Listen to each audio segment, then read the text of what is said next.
Antoinette dans les Cévennes. Préambule. Pour les incultes, j'allais dire, mais ce n'est pas terrible pour commencer. Je risque de perdre tout de suite plusieurs auditeurs, en supposant qu'auditeurs devant cette page il y a. Je recommence. Pour les personnes qui ont quelques difficultés en géographie, on appelle les Cévennes une chaîne de montagnes dans le Massif central, c'est-à-dire dans la région Auvergne-Rhône-Alpes, au niveau de grandes villes, comme Villefort, Saint-Jean-du-Gard ou encore Alès. Ça ne vous dit rien à vous aussi, ce genre de nom. Disons alors que les Cévennes, c'est en dessous de Lyon et au-dessus de Montpellier. Au-dessus de la côte méditerranée, si vous voulez. C'est mieux maintenant? Vous situez? Sachant que cela n'a aucun intérêt pour la suite de mon écrit. Mais au moins, vous vous coucherez un peu moins comme des personnes qui ont quelques difficultés en géographie. Quelle que soit votre réponse, le cours est terminé. Voici plutôt un nouveau film qui risque d'intéresser les curieux à mon sujet. En effet, il va répondre à une question que sur les sites de rencontres on pose assez rapidement à l'autre. Es-tu en couple ou célibataire? En fait, en réfléchissant 2 minutes, car je n'ai pas encore expérimenté ce genre de site personnellement jusqu'ici, je raconte n'importe quoi. Cette question ne se pose pas puisque logiquement, aller sur un site de rencontre suppose qu'on est célibataire. Non? Vous n'êtes pas d'accord? On voit de tout de nos jours, vous me dites? Bon, vous n'avez peut-être pas tort, mais triste réalité. En tout cas, vous me semblez ouvert d'esprit. Ça tombe bien, Antoinette aussi. Antoinette dans les Cévennes. Marine est sur Allociné, elle lit le titre du film. Antoinette dans les Cévennes? Ça, c'est une comédie, sans aucun doute. Je prends. Elle remarque un acteur célèbre, Benjamin Laverne de la Comédie Française, s'il vous plaît. Pas mal. Elle rigole devant l'affiche et finit dans une salle de cinéma. Je récapitule.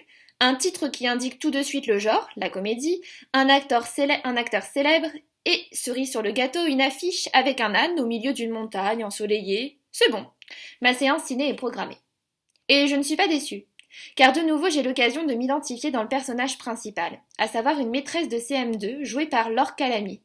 Je ne connaissais pas cette actrice avant de voir le film, donc pour moi, 1h40 plus tôt, elle n'était pas indiquée dans les acteurs célèbres. Mais à présent, je reconnais qu'elle mérite d'être citée, donc je le fais ici. Cette maîtresse s'appelle Antoinette. Elle est brune, souriante et amoureuse d'un homme marié, le père d'Alice, une de ses élèves. Fin de l'identification, je vous rassure. Quoique... Non, je rigole. Mes histoires d'amour, à moi, à défaut d'être compliquées, sont inexistantes. Autrement dit, je suis célibataire en ce moment. La voilà votre réponse. Mais écoutez-moi encore, car ça va, je le vis bien d'être seule. Oui, certes, ce n'est pas tous les jours facile, il m'arrive notamment d'envier, dans la rue, les couples qui se donnent la main et s'embrassent devant les passages cloutés.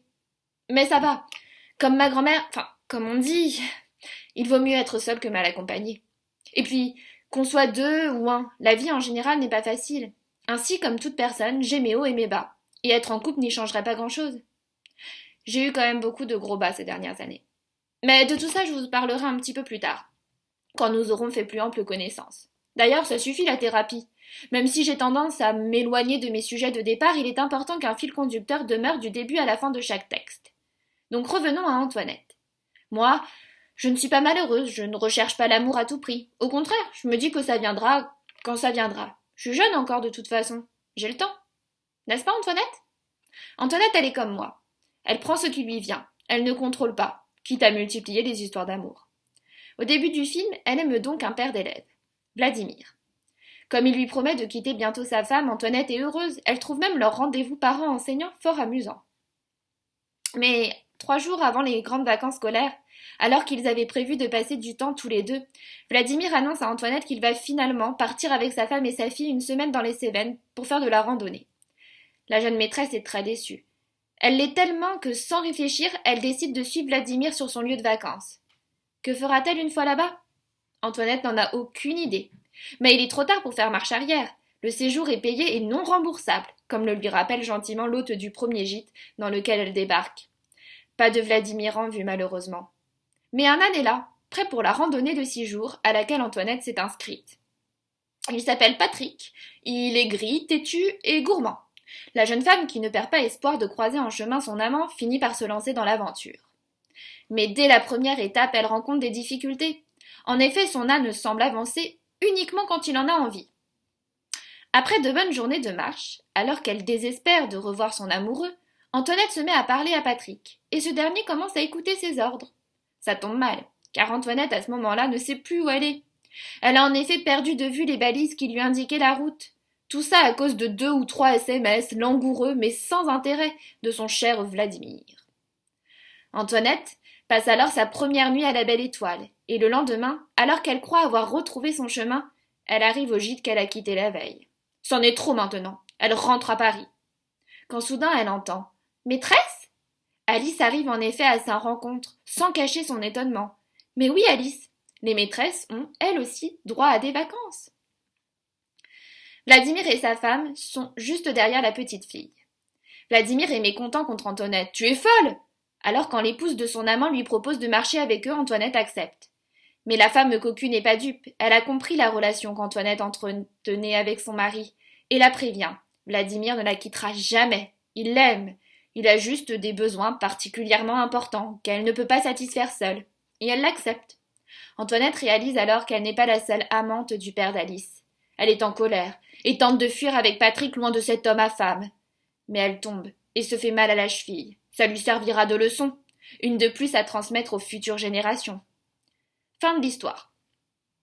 Moralité, une maîtresse, comme n'importe quelle femme d'ailleurs, ne doit jamais tomber amoureuse d'un homme marié. Déjà qu'un homme libre n'est pas évident à cerner, mesdames, ne vous compliquez pas les choses. Je rajouterai aussi d'expérience. Ne vous laissez pas avoir par des promesses et des belles paroles. Soyez plus attentive aux actes, autres que sexuels, j'entends bien. Je sais, c'est un sujet traité des milliers de fois, donc je ne vous apprends rien. En plus, il ne suffit pas de savoir ce qu'il faut faire pour agir comme tel. Je suis d'accord. Les sentiments, ça ne se contrôle pas. Mais c'est vous qui décidez quand même de vous investir ou non dans une relation. Si celle-ci n'est pas claire dès le début, vous avez la possibilité de la refuser. Même si ça fait mal, ça fera toujours moins mal que des mois, voire des années plus tard, quand ce choix s'imposera cette fois à vous. Je n'ai pas raison ? Sinon, vous ne trouvez pas que le film, en se terminant ainsi, donne une image bien triste de l'amour ? Antoinette qui quitte les Cévennes sans avoir goûté au plaisir amoureux, ça ne serait pas une vraie comédie. Or, Antoinette dans les Cévennes est une comédie. En fait, je ne vous ai pas tout raconté. Des imprévus aux conséquences positives attendent encore notre maîtresse, comme une nuit avec un motard. Pas mal, non ? Puis une nouvelle randonnée. Grâce à Patrick, notre âne têtu, qui met du temps à se laisser apprivoiser, mais qui fait bien. En effet, c'est en voulant aider le nouveau compagnon de route de Patrick à comprendre comment l'âne fonctionne qu'Antoinette tombe sous le charme d'un grand brun. Ténébreux. Allons au bout du stéréotype. Ainsi, elle accepte de faire un bout de route avec lui.